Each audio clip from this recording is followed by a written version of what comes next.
축원합니다. 할렐루야, 샬롬, 샬롬, 샬롬, 샬롬, 샬롬, 샬롬. 하나님 사랑합니다. 여러분, 주 안에서 사랑합니다. 너희 하나님을 시험하지 말아라. You are the son of God. 네, 제목을 이렇게 잡았습니다. 시험을 왜 하지 말아라, 왜 하지 말라고 하셨는지 그 말씀에 대한 뜻을 우리 한번 깊이 묵상하는 시간을 갖도록 합니다. 마귀가 또 그를 데리고 8절이죠. 지극히 높은 산으로 가 천하 만국과 영광을 보여줍니다. 이르되 만일 내게 엎드려 경배하면 모든 것을 주리라 그랬는데 예수께서는 사탄아 물러가라 이렇게 물리치는 내용이죠. 지금 이 사순절하고도 오늘 이제 주일은 빼요. 사순절 40일에서 주일이 오고 주일날짜는 빼고 그 다음날 그러면 내일은 사순절 다섯째 날 6일이긴 하지만 이렇게 계산을 하는데, 예, 사순절은 세례 예정자에게는 세례를 준비하는 시간, 죄인에겐 참회의 시간이었다. 그랬다가 오늘 성찬을 했죠. 성찬 주일이었습니다. 여러분들 성찬 드실 때 그냥 뭐 한 달에 한 번 그냥 먹는 거니까 드시지 말고 내 마음으로 내 마음에 거리낌 있는 것을 일단 회개하시고, 아까 우리 세빈 예배 때 뭐라 그랬어요? 예, 할아버지가 손에 맛있는 것을 사탕을 내가 좋아하는 장난감 자동차를 갖다 주셨으면 좋겠는데 할 때는 할아버지 나 자동차 사줘 하지 말고 뭐라고 그러라고요? 할아버지 보고 싶어요 이렇게 얘기하라고. 그지? 그랬을 때 할아버지가 손에 아무것도 안 들고 오지 않고 우리 손자가 좋아하는 걸 꼭 들고 오신다. 하나님은 그런 마음을 가지셨다는 거죠. 그래서 여러분들 회개하시면 하나님께서 그 마음에 적어도 최소한 멍에를 덜어주시죠. 가볍게 해주시죠. 가벼워지면 우리가 어때요? 몸이 가뿐해지면 기운이 나죠. 그리고 뭔가 소망도 생깁니다. 새 마음이 생기니 꼭 그렇게 하시기 바랍니다. 부활절까지 40일간 한 끼 음식들 많이 하세요. 교회에서들 보면. 그리고 회개들 하시죠. 초대교회 사순절의 원래 의미가 바로 이런 의미였었는데 현대에는 많이 희석이 됐습니다. 그리고 우리를 향한 그리스도의 고난과 죽음과 자기 희생을 기억하는 절기다. 적어도 이건 아셔야 돼요. 사순절 끝은 부활절이다. 우리 지난 세빈 예배 때 뭐라 그랬어요? 예, 우리가 보배를 어디에 가졌다고요? 질그릇에 가졌다. 그렇기 때문에 그 질그릇, 흙으로 만든 아주 값싼 그릇이 값으로 환원할 수 없는 보배가 되었다라는 거예요. 근데 그 보배가 영원히 살려면 잘 죽어야 영원히 살 수 있다. 그래서 그리스도의 죽음에 동참해야 그리스도의 영생의 생명을 여러분과 제가 얻을 수 있다. 이게 귀한 사순절과 부활절의 참 의미라는 것을 기억하시기 바랍니다. 자, 오늘 말씀 가운데 여러분들 성령의 충만한 기름 부으심이 임하시기 바랍니다. 이스라엘의 중앙이에요. 북에서 남으로 내리닿는 험한 사막지대 그 중간 조금 아래 해발이 뭐예요? 예, 해변 위에서 위로죠. 800m 지점에 자리 잡은 도시가 수도 어디예요? 예루살렘이죠. 예루살렘.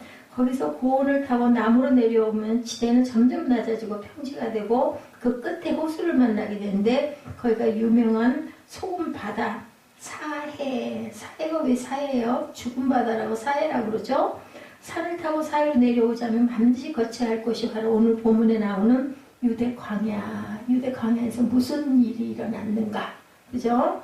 예, 여러분들 아까 그 영화 잘 모릅니다. 근데 우리 모르고 그런 영화를 또 즐겁다고 기쁘다고 웃으면서 볼 수도 있어서 그런 영화는 좀 피하고 보는 게 어떨까 하는 마음이 들어서 제가 여러분에게 한번 보여드렸어요.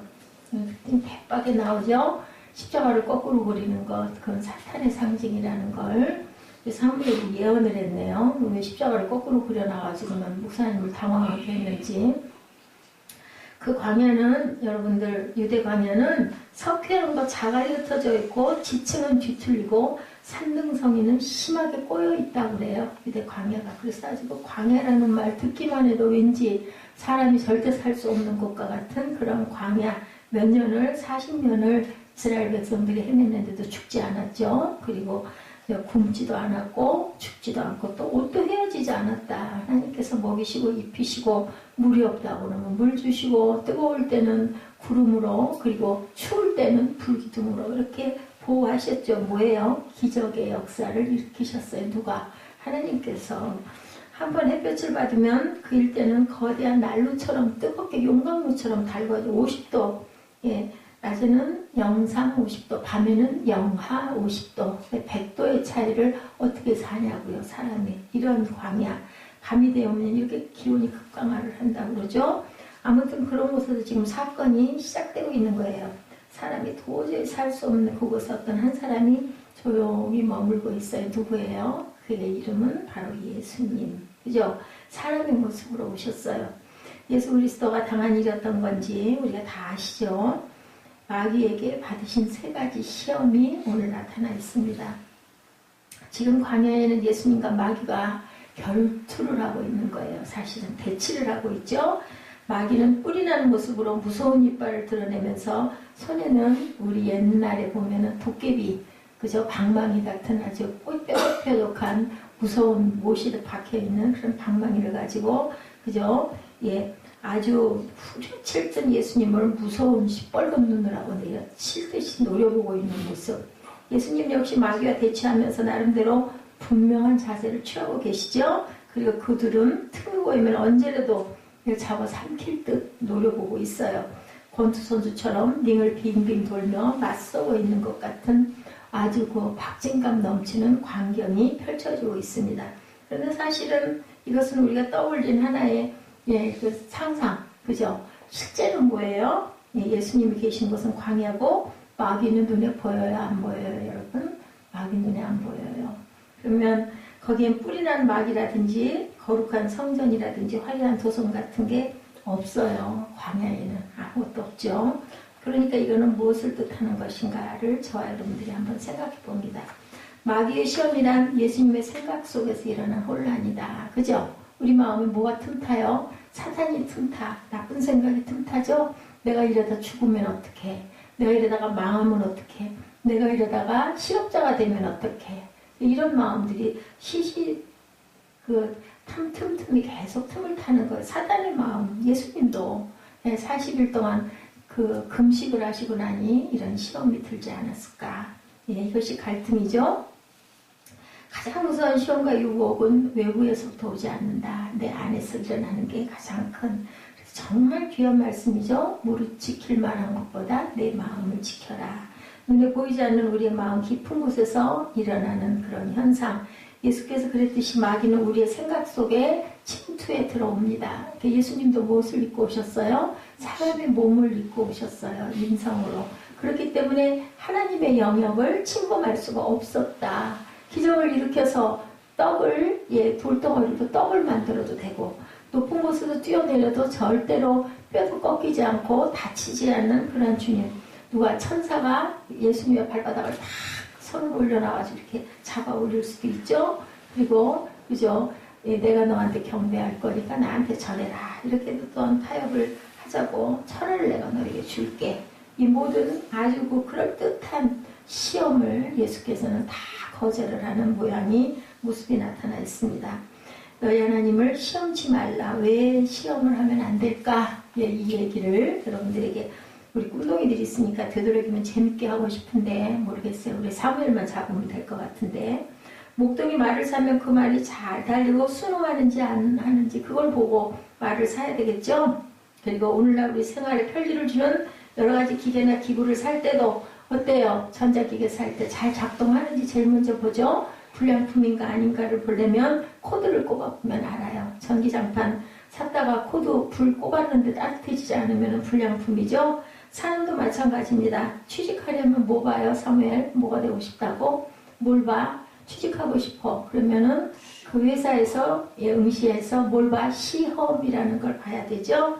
시험의 목적은 성품이나 능력이나 기능이 좋은지 나쁜지를 알아보려고 하는 건데 인간이 하나님을 시험해 볼 수가 있을까? 과연 여러분 천부당만부당하죠? 천부당만부당해요. 하나님이 만든 세상에 태어난 인간, 하나님이 만든 인간이 하나님을 시험해서는 안 된다. 피조물이 인간이 불안정한 인간이 창조해주시고 완전하신 하나님을 시험해서는 절대로 안 된다. 근데 예수님이 뭘로 오셨다고요? 몸을 입고 오셨다. 사무엘아. 벌써 자고 싶어? 왜 이렇게 눈을 감아? 응? 아직 버릇이 됐어. 눈 감고 고개 숙이고. 응? 자, 너무나 황당하고 불경하죠. 하나님은 결코 인간에게 절대로 시험을 당하시면 안 된다. 고린도전서 10장 9절입니다. 저희 중에 어떤 이들이 주를 시험하다가 뱀에게 멸망하였나니 우리는 저희와 같이 시험하지 말자. 성경에서 이렇게 말씀해요. 그럼에도 불구하고 인간은 종종 불완전하고 무능력하고 무식함에도 불구하고 전지전능하시고 무소부재하시며 완전하신 하나님을 시험해보려고 황당한 짓을 할 때가 너무나 많다. 딱 하나님이 시험해도 좋다는 것이 꼭 한 군데 있죠. 말라기 3장 10절에 그죠? 내 11조를 네가 참고해 드리고 거기서 나를 보니까 또 감회가 새로워. 코가 얼굴을 하고 웃고서 앉아있네. 네, 거기라도 앉아. 졸지 말고. 그지? 도저히 안 되겠을 땐 밖에 좀 나갔다 오고. 앞에서 그렇게 고개 꺾고 자고 있으면 설교를 못하겠어. 그냥 가슴이 탁 막혀버려가지고. 자, 광야에서 하나님을 시험한 이스라엘 백성들, 그죠? 예, 예수님은 사람의 인성을 입고 왔기 때문에 하나님을 절대로 시험해서는 안 되는 거예요. 예수님이 하나님이시니까 돌도 떡으로 만들 수가 있고 성전 꼭대기에서 뛰어내릴 수가 있죠. 다 할 수 있지만 왜 안 했는가? 하나님을 시험하면 안 되니까. 예수님도 인성을 입고 왔기 때문이에요. 첫째로 시험한 이스라엘 백성들에 대한 것을 우리 한번 증거를 성경을 가지고 잠깐 보죠. 우리 성경에 보면 광야에서 하나님을 시험한 이스라엘 백성들이 결국에 하나님께 버림을 당하고 멸망을 받는 사건들이 구약에는 많이 나타나죠.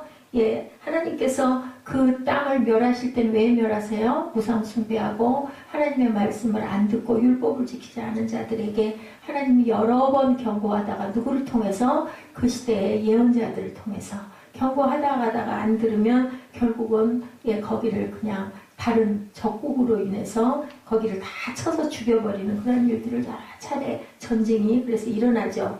이스라엘 백성들이 광야에 들어온 이후에 수많은 하나님의 기적들을 다 체험했어요. 아까 얘기한 것처럼 살려주셨어요. 40년 동안을 뭐 한 달 반이면 돌아서도 갈 수 있는 거리에서 38년을 한 군데서 머물게 하고 1년 반 동안 출애굽을 해서 나오게 하고 그래서 40여 년이 걸쳐가지고 어디에 말씀하셨던 아브라함에게 주시겠다고 약속하신 가나안에 들어가게 했다. 그게 한 500년 전의 일이 500년 후에 일어나는 일이다. 예, 이스라엘 역사를 보면 연도가 그렇게 증명하고 얘기하고 있습니다. 이스라엘 백성들이 광야에 들어온 이후에 수많은 하나님 기적을 체험했죠. 홍해가 갈라졌습니다. 첫 번째로 장엄하죠. 창이란 홍해수와 모세의 지팡이 하나를 통해서 기적이 일어나 이스라엘 백성이 육지같이 홍해를 건너는 어마어마한 하나님의 기사와 이적과 능력 그리고 또 거기에 애국 군대를 수장시켜버리는 사건까지를 누가 1세대들이 직접 눈으로 목격을 하죠. 다 빠져나간 그 뒤에 애국군의 마차와 불병거가 그만 홍해로 딱 들어와서 어디쯤 와서 그 꼬랑지가 다 들어오고 나서 홍해 중간을 넘어선 지점쯤 오니까 뒤에서부터 물이 덮여가지고 전부 다 물속에 침몰. 예, 하나님께서 기적을 이렇게 일으키신 거 보고 얼마나 저와 여러분이 그 가운데 있었으면 온몸이 후들후들 떨릴까요? 못 서 있을 것 같아요. 저 같으면 주저앉을 것 같아요. 그럼에도 불구하고 스루광야에 들어가죠. 사흘길을 걸어가도 물이 없으니까 그때부터 뭐예요? 원망하죠. 왜 우리를 여기로 끌고 와가지고 누구를 원망하고 모세를 원망하죠? 끌어내가지고 우리를 광야에서 죽게 하느냐고 목말라서 죽을 것 같다라고 얘기를 해요. 그래서 물을 하나 발견했는데 물이 어땠어요? 썼어요. 써서 도저히 먹을 수가 없어요. 모세가 또 기도하죠. 하나님의 지시한 나뭇가지를 거기에 던지니까 쓴물이 단물이 된 마라의 쓴물 사건이 일어납니다. 놀라운 기적이죠. 그들은 다 목마름으로 구원을 받죠. 광야를 300만 이스라엘 백성이 뭘 먹고 지냈어요? 하늘에서 매일매일 만나가 내려왔어요. 그죠? 만나가 내려왔는데 그 만나를 하루 거만 먹어라. 더 많이 모아놓은 너희가 먹지 못한다. 백성들이 어떻게 해요? 만나를 먹고 주머니에다 넣고 또 살짝 또 숨기고 그랬어요. 저도 그랬을 것 같아요. 요거 남겨놨다 먹어야지. 내일 만나 안 내리면 우리 굶어 죽어. 그리고 막 집어왔을 것 같아. 그 다음날 되니까 뭐가 됐던가요? 막 벌레가 나, 썩고 곰팡이가 나고 냄새가 났다라고 이렇게 나와요. 뭐 해야 된다? 순종해야 된다. 예, 일용할 양식이 왜 일용할 양식이에요? 하루 거만 먹으라는 거예요. 그래서 절대 너희들 굶기지 않는다. 이 의미를 여기에 담고 있죠. 예, 이런 놀라운 기적으로 그들은 살아요. 농사 짓지 않고 추수하지 않았는데도 40년, 말이 40년이지, 그죠? 지금 뭐 수명이 길어서 80, 90, 100세까지도 가다 하지만 그때는 보통 40년, 50년 살면 다 돌아갔어요. 죽었어요. 환경이 열악했기 때문에. 이렇게 해서 그 만나러 먹죠. 상상을 초월한 기적이 지금 생각해보면 이거는 말이 안 돼. 거짓말 같아. 뭐 하늘에서 뭐 어떻게 꽃비가 내렸다 그러죠. 하얀 비가 내렸다. 이렇게 그 증거. 저게 뭐야가 뭐였어요? 만후. 그게 바로 만나가 됐다라는 저게 뭐야 뜻이에요. 만후란 뜻이. 자, 그리고 고기가 필요하니까 또 뭐예요? 메추라기 보내주시죠. 그리고 원망했던 그 세대들이 이 사이에 그 메추라기 고기를 새들이 다 파먹기도 전에 그들은 다 송장이 돼서 죽어버리는 일로 하나님께서 너희들 자꾸 그렇게 원망하고 불평할 거니? 라는 것을 또 경고를 하시는 사건이 일어납니다. 하나님의 권세한 능력을 눈으로 보고 귀로 듣고 손으로 만지고 체험하고 그 안에서 그들은 살았어요. 그럼에도 불구하고 그들은 출애굽기 17장 7절에 마사에서 하나님을 시험합니다. 이 시험하는 상황으로 그들이 죽는 결과가 일어나죠. 성경 출애굽기 17장 17절에는 그가 그곳 이름을 마사라 또는 무리바라 불렀으니 이는 이스라엘 자손이 뭐했다? 다투었으며 마사라는 뜻이 서로 다투었다는 뜻을 갖고 있어요. 또는 그들이 야훼를 시험하여 이르기를 야훼께서 우리 중에 계신가 아닌가? 계셔 안 계셔 어디가 계셔 보이지도 않는데 이랬다는 거죠. 그들이 무리바에 왔을 때 전 물이 없었다. 너무나 막막하죠. 물이 없으니 어떻게 살아요. 목말라 죽죠. 뜨겁기는 하고. 상상을 해보세요 여러분들. 가히 추성이고 광야고 백성들은 물이 없어 죽겠죠. 짐승들도 물이 없어서 비틀비틀 다 쓰러져 죽는 사건이 일어납니다. 그러나 그들은 언제나 모여서 기도하면 하나님이 기적을 베풀어 주실 것을 알고 믿어야 했는데 너무나 하나님의 능력과 기적을 많이 체험했기 때문에 그럼에도 불구하고 하나님을 다시 또 시험하는 백성들이었다. 과연 하나님이 우리와 함께 계신지 우리 한번 시험해보자. 하나님께서 메마른 땅에서 물이 나게 할 수 있는 실력이 있는지 없는지 시험해보자. 이렇게 시험을 했어요. 하나님 이스라엘 백성이 하나님을 시험하려고 달려들 때 얼마나 마음에 슬프고 괘씸한 생각이 들었을까. 그죠? 부모를 못 믿는 자식 말 안 들으면 어때요? 너무너무 밉잖아요. 시험을 당하신 하나님은 물은 주셨는데 그 대신 아말렉의 공격으로 벌을 하는 사건이 일어납니다. 그들이 물을 마시고 난 다음에 곧장 아말렉이 이스라엘을 침공해 들어와서 그들은 생존이 위협받는 무시무시한 시험을 당하고 벌을 받는 것이 성경에 기록되어 있죠. 민수기 21장 4절에 보면 이스라엘이 또 하나님을 시험합니다. 백성이 호르산에서 진행하여 홍해길로 쫓아 에돔 땅을 둘러 행하려 하였다가 길로 인하여 백성의 마음이 상하니라 이렇게 증거해요.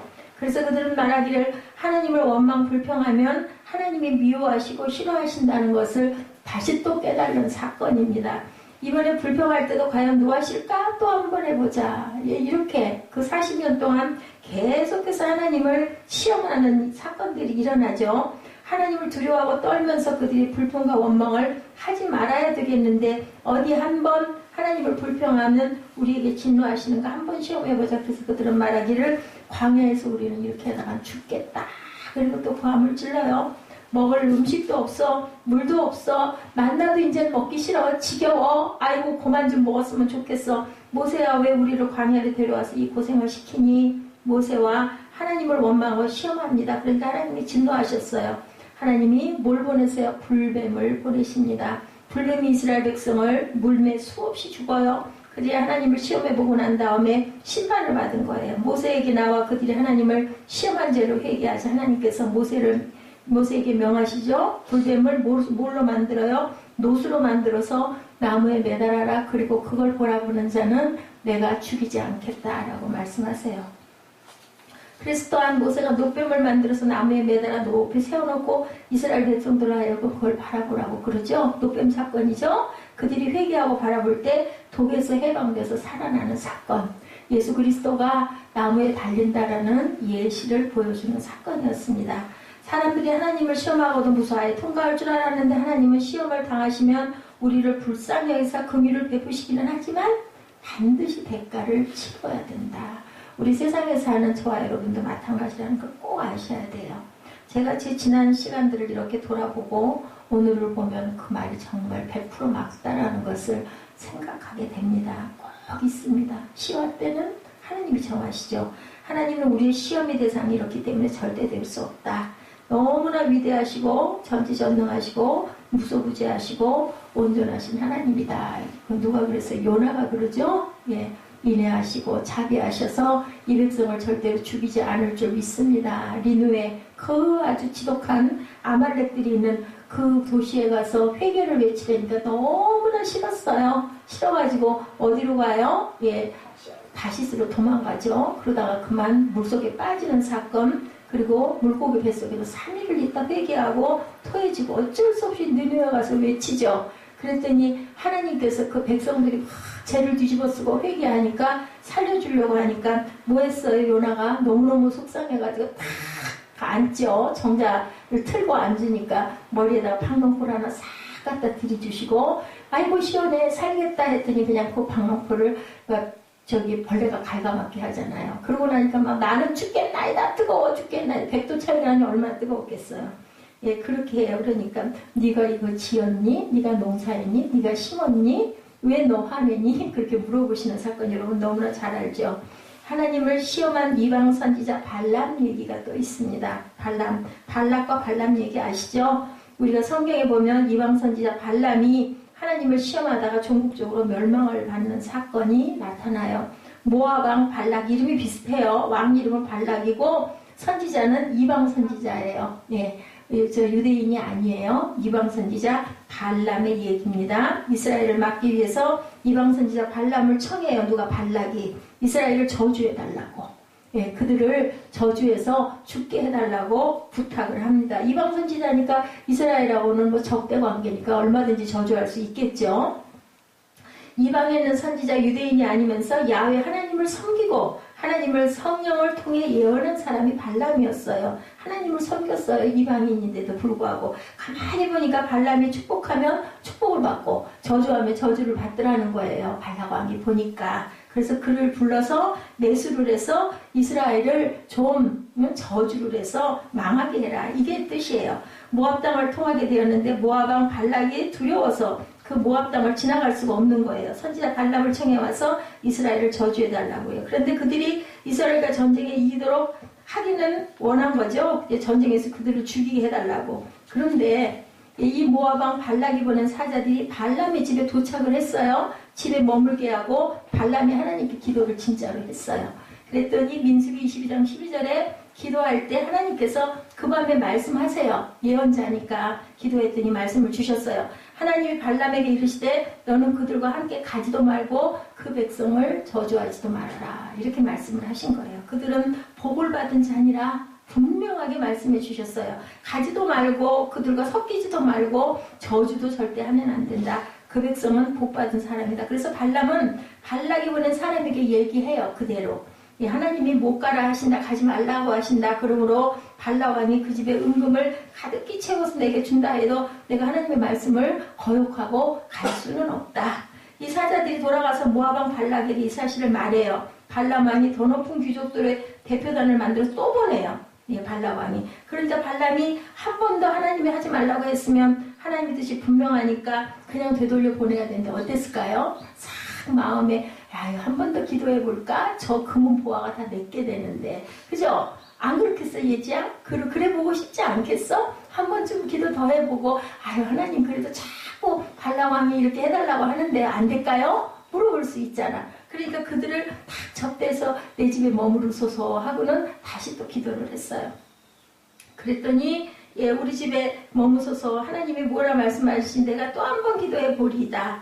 예, 선지자 발람은 모압 왕 발람이 초청을 해서 상금을 많이 주겠다고 하니까 욕심이 난 거야. 혹시 하나님의 마음이 달라질지도 모르겠다. 그래서 민수기 22장 19절에서 20절에 그런즉 이제 너희도 이 밤에 여기서 유하라. 여호와께서 내게 무슨 말씀을 하실지 알아보리라. 밤에 하나님이 발람에게 임하여 이르셔 말씀하세요. 그 사람들이 너를 부르러 왔거니 일어나 함께 가라. 그러나 내가 네게 이르는 말만 준행할지. 가긴 가. 근데 내가 너한테 한 말을 절대로 잊지 말아라.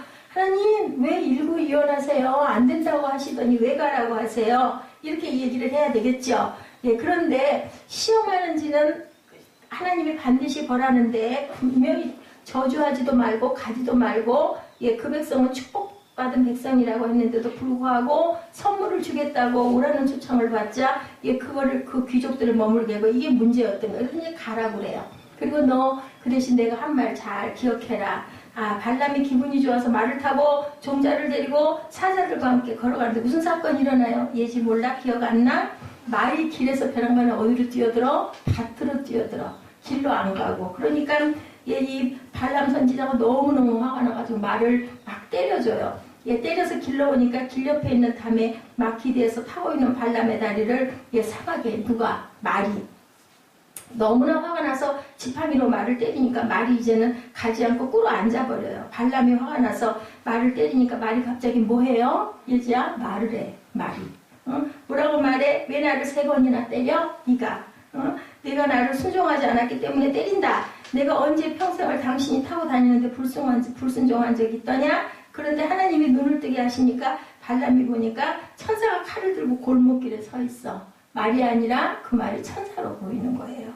예, 만일 말이 그렇게 하지 않고 바로 걸어갔더라면 그는 죽었을 거예요. 그죠? 천사가 지키고 섰잖아. 칼 들고. 근데 말이 그렇게 하는 바람에 눈이 열려서 영안이 열려서 눈으로 본 거예요. 천사가 저기서 나를 기다리고. 그러니까 말이 그 길로 안 가고 밭으로 뛰어든 거야. 앞에 천사가 있으니까.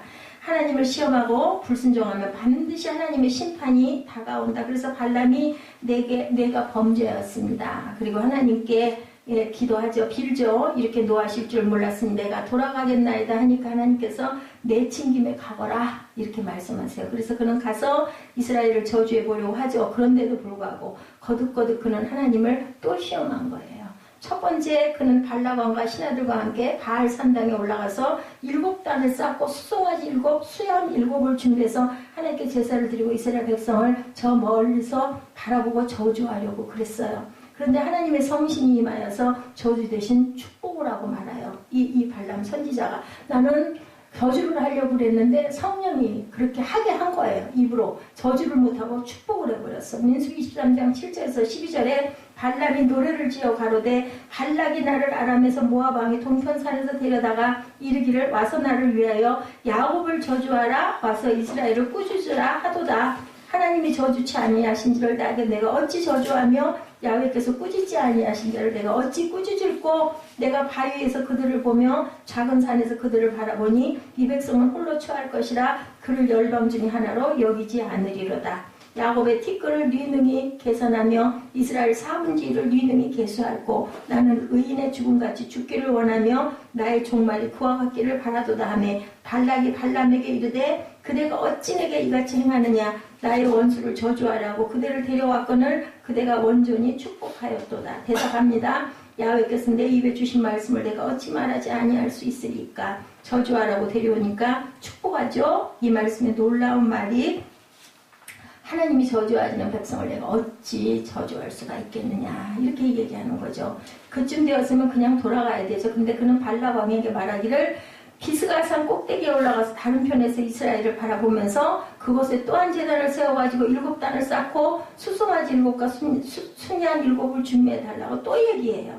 하나님을 시험을 또 해요. 장소가 달라지면 하나님 마음에 달라질 줄 알았는데 장소가 바뀐다고 달라지겠어요? 절대 안 달라지죠. 그곳 가서도 하나님은 온전히 성령으로 임하셔서 이스라엘을 또 축복을 하십니다. 그러니까 모압왕 발락이 손바닥을 치면서 내가 저주하라고 불렀는데 또 축복했다. 또 축복했어. 그러니까 세 번째 이 발람이 하나님을 시험합니다. 이스라엘을 저주하려고 발버둥을 치는 거죠. 이번에는 보울산 산꼭대기에 올라가 또다시 7단을 쌓고 수송아지 7과 순양 7을 준비해서 제물을 드리고 기다리는데 하나님의 성령이 또 임하세요. 이제는 전에보다 더 놀랍게 축복해버리고 많은 사건이 일어납니다.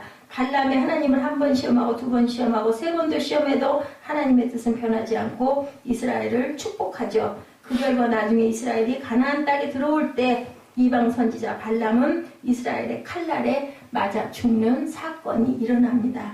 탐욕 때문에 하나님이 안 된다는 것을 하나님의 마음을 바꿔보려고 계속해서 애를 쓴 대표적인 타락한 선지자가 바로 발람이었다. 그래서 예수님을 시험한 마귀의 얘기가 나오죠. 세 번째로 예수님을 시험한 마귀를 한번 보죠. 하나님을 시험하는 근본적인 세력은 뭐라고 그랬어요? 마귀고, 머리에 뿔 달리는 게 다 갇혀 있는 게 아니라 우리 마음 안에 있는데, 예수께서 40주야를 금식하신 후에 마귀의 시험을 받으실 때 마귀가 말하죠. 내가 만일 하나님의 아들이거든 명하이 돌들이 떡덩이가 되게 하라고 얘기합니다. 내가 만일 하나님의 아들이거든. 이것은 그래서 제가 여기에 은혜를 받아서 그 제목을 써놓고 이렇게 지어봤어요. 하나님의 아들이었던 그죠? 시험하는 말이에요. 왜냐하면 예수님은 하나님의 아들인 것이 분명해요. 하나님께로부터 지시를 받아서 모든 걸 알고 있죠. 그런데 이 하나님의 말씀을 시험해보라. 정말 하나님이 너를 아들로 만들었으면 이 돌도 떡으로 만들 수 있잖아. 내가 그거 보고 믿을게. 이 얘기예요. 한마디로. 시험해보라는 거죠. 예수님은 이 시험을 받아야 될까요? 안 받아야 될까요? 오늘 본문의 말씀에 제가 증명한 구조들을 보니 절대로 하나님을 시험하면 그 벌이 따라오기 때문에 예수님은 절대로 시험을 안 하죠. 사람이 떡으로만 살 것이 아니요 하나님의 입으로 나오는 모든 말씀으로 살 것이다. 마귀의 입을 막아버려. 물론 말씀으로. 예지야, 하나님이 이 꼴은 뭐라고 그랬어요? 하나님, 예수님 이 꼴 말씀. 말씀, 그죠? 성경 말씀. 마귀의 입을 막아요. 마귀는 또 얘기하죠? 거룩한 성으로 데려다 성전 꼭대기에 세워 내가 만일 하나님의 아들이거든 뛰어내리라. 기록되었을 때 저가 너를 위하여 그 사자들을 명하리니 저희가 손으로 너를 받들어 발이 돌에 부딪히지 않게 하리로다. 그럴듯하죠? 내가 진짜 하나님의 아들이냐? 내가 어떻게 믿어? 너 한번 해봐. 아닐지도 모르잖아. 증거를 대. 이건 거예요. 시험하라는 거죠. 진짜 하나님이 아닐 수도 있잖아. 아들인지 아닌지 확실히 알기 위해서 한번 높은 뾰족한 탑에서 뛰어내려 보려무나 하나님의 사자를 명하서 너 발에 돌이 절대 부딪히지 않게 해주시면 내가 진짜 하나님의 아들일 거야. 하나님을 시험해봐. 예수님이 단호하게 말씀하죠. 주 너의 하나님을 시험치 말라 하였느니라. 아까 그 사건, 발람의 사건에서 보여지는 사건입니다. 또한 노뱀을 매달아가지고 결국은 이스라엘을 구원한 사건. 세 번째 마귀는 높은 산에 올라가 천한 만국의 영광을 보이면서 말하죠. 너가 내게 경배하면 이 모든 것을 내가 줄게. 이것은 내가 넘겨준 것인데 내게 절하는 자에게 주겠다 할 때 예수님이 사탄아 물러가라. 주 너의 하나님을 오직 섬기고 경배하라. 이게 신명기 말씀이에요. 사실은 여기 이 말씀들이. 예수님은 요단강에서 세례받으실 때 아까 우리 세빈 예배에서 봤죠. 하나님의 아들 되신 뭐가 성령이 비둘기같이 그죠? 임하죠. 마태복음 3장 16, 7절에 예수께서 세례를 받으시고 물에서 올라오실 때 하늘이 열리고 하나님의 성령이 비둘기같이 내려 자기 위에 임하심을 보시더니 하늘로 소리가 있어 말씀하시되 이는 내 사랑하는 아들이요 내 기뻐하는 자라 하시니라. 하나님 말씀을 분명히 들었어요. 더 이상 하나님을 시험할 필요가 없는 거죠. 시험할 수가 없어요. 그런데 마귀는 자꾸 예수 그리스도로 하여금 하나님을 시험하라고 시험해 보라고 그러면 네가 진짜 하나님의 아들인 거를 내가 믿겠다라고 그럴듯하게 꼬이는 거죠. 이 결과로 말미암아 예수님이 하나님께 심판을 받게 되기 때문인 겁니다. 시험을 하면 하나님의 말씀이 주어졌는데도 불구하고 또다시 하나님의 아들됨이 참인지 거짓인지 시험해보라고 하는 원수 마귀는 뭐예요? 악한 마귀예요. 우리는 하나님을 믿되 살든지 죽든지 흥하든지 망하든지 그죠? 성하든지 쇠하든지 마음을 다하고 뜻을 다하고 정성을 다해서 한결같이 믿어야 된다라는 말씀이 마태복음 4장 1절에서 11절 말씀의 뜻이다. 시험하면 절대 안 돼요. 그죠? 하나님이 과연 살아계시는지 시험해보자. 하나님이 과연 응답해 주시는지 시험해보자. 그것은 하나님을 희롱하는 거고 모독하는 것이고 믿지 않는 자들이 하는 짓이다라는 겁니다. 우리 하나님 앞에 태도는 시험하는 것이 아니라 끝까지 오래 참고 믿고 구하고 기도하고 그리고 겸손해지는 것이다. 하나님께서 내 믿음대로 될지어다 라고 말씀하죠. 어떤 행동이 하나님을 시험하는 것인가 하나님의 뜻을 분명히 아는데도 불구하고 자꾸 하나님을 시험해보라고 마귀가 제쳐가지고 되겠어? 너는 왜 자꾸 11조는 뭐하러 해? 돈도 적어 죽겠는데 그죠? 주일날 뭐 꼭 그 먼 데까지 차를 타고 그렇게 하고 가나? 집에서 그냥 인터넷으로 얌전하게 예배드리나? 오히려 그게 낫잖아. 편하게 시간도 절약되고 또 돈도 안 들고 이렇게 뭐가 사탄이 그럴듯하게 얘기하죠. 이사야 56장 2절에 안식일을 지켜 더럽히게 하지 아니하며 그 손을 금하여 모든 악을 행치 아니하여 하나니 이같이 행하는 사람은 하나님께서 큰 복을 주시겠다고 이렇게 말씀하고 계세요. 그런데 굳이 교회 갈 것 있냐? 굳이 나를 지킬 건 뭐냐? 그러므로 어디 하나님을 시험해보자. 적당히 가정에서 가정예배 드려도 되잖아. 식구끼리. 이렇게 또한 얘기를 하기도 하죠. 예, 이렇게 되면 결국은 신앙을 잃어버리고 나중에는 정말 완전히 사단의 그저 계략에 빠져가지고 세상 가운데로 나아가는 일. 11조도 마찬가지죠. 11조는요. 돈이 아니고 믿음의 척도다. 이렇게 말씀하고 있습니다. 하나님과 함께 하나하나 내 삶이 내 인생이 하나님께 함께 산다라는 증거예요. 하나님께 드리는 11조는. 그런데도 사람들은 11조를 안 내고 예수를 잘 믿을 수도 있고 11조 안 내고 축복받을 수 있으니까 한번 시험해보자. 마귀가 이렇게 얘기하죠.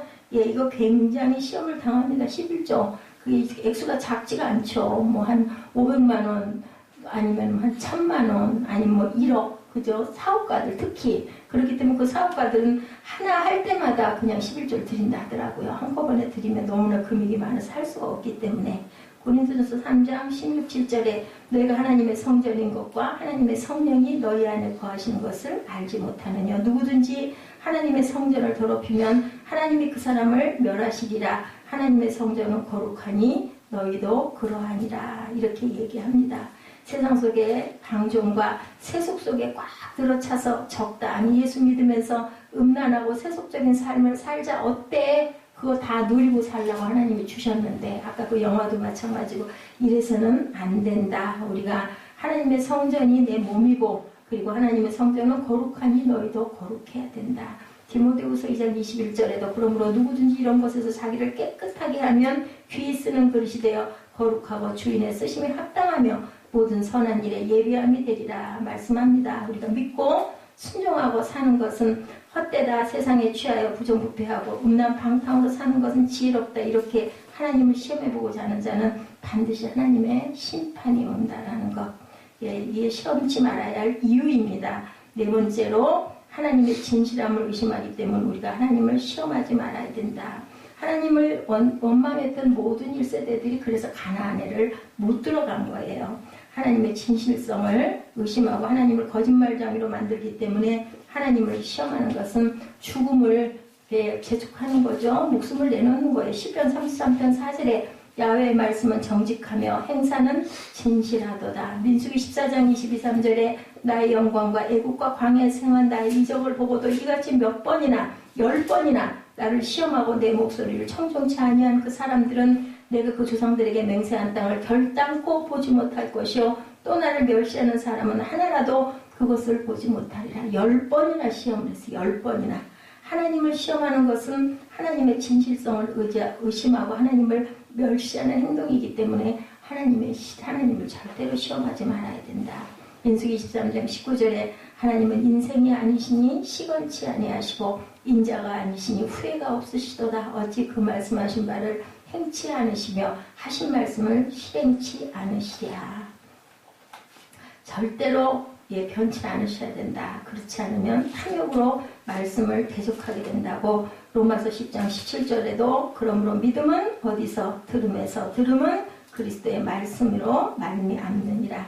하나님이 일단 말씀하셨으면 말씀에 서야지 내 욕심, 내 영광을 구하려고 해서는 우리가 절대로 아름다운 삶을 살아낼 수가 없다. 이래서 하나님을 절대 우리는 시험해서는 안 된다. 성경은 말씀합니다. 너희 중에 이와 같은 자들이 있더니 주 예수 그리스도의 이름과 우리 하나님의 성령 안에서 씻음과 거룩함과 의롭다 하심을 얻었느니라. 이렇게 말씀하시죠. 오늘날 너희가 그의 음성을 듣거든 노하심을 격동할 때와 같이 너의 마음을 강팍해 하지 말라. 저희가 믿지 아니하므로 능히 들어가지 못한다. 믿어야 되겠죠? 믿으면 어떻게 믿어요? 열심히 믿어야 되죠. 그래서 성경에 말씀합니다. 주 너의 하나님을 시험치 말아라. 우리가 할 일은 하나님의 말씀을 믿고 순종하고 끝까지 오래 참고 마지막 그날까지 우리의 그 끝이 어디인지는 누가 아세요? 하나님이 아시죠? 하나님을 믿고 신뢰하고 주님의 말씀의 계명을 생명의 말씀으로 받아서 살아야 된다. 근데 그것을 무엇으로? 사랑으로 받아서 실천하면서 가야 된다라고 말씀합니다. 오늘 마태복음 4장 1절에서 11절의 말씀, 주 너의 하나님을 시험치 말라. 왜 시험치 말라? 우리가 죽기 때문이기 때문이다. 시험한 사람들은 이렇게 다 죽음을 당했다라는 것. If you are the son of God, 내가 하나님의 아들이여든 주 너의 하나님을 시험하지 말아라. 예수께서 제일 먼저 실천하셔서 지키셨죠. 순종하셨죠. 할 수 없어서 십자가에 못 박히신 것이 아니라 하나님을 절대로 시험하면 안 되기 때문에 믿음으로 십자가에 못 박히셔서 돌아가심으로 그 다음에 부활의 영광을 봤다라는 것. 여러분들도 매일매일 그래서 나도 주님처럼 이렇게 매일 죽습니다 라는 죽음의 경험이 있으셔서 온전한 영생의 삶을 살아내시기를 주님의 이름으로 축복합니다. 기도하시겠습니다.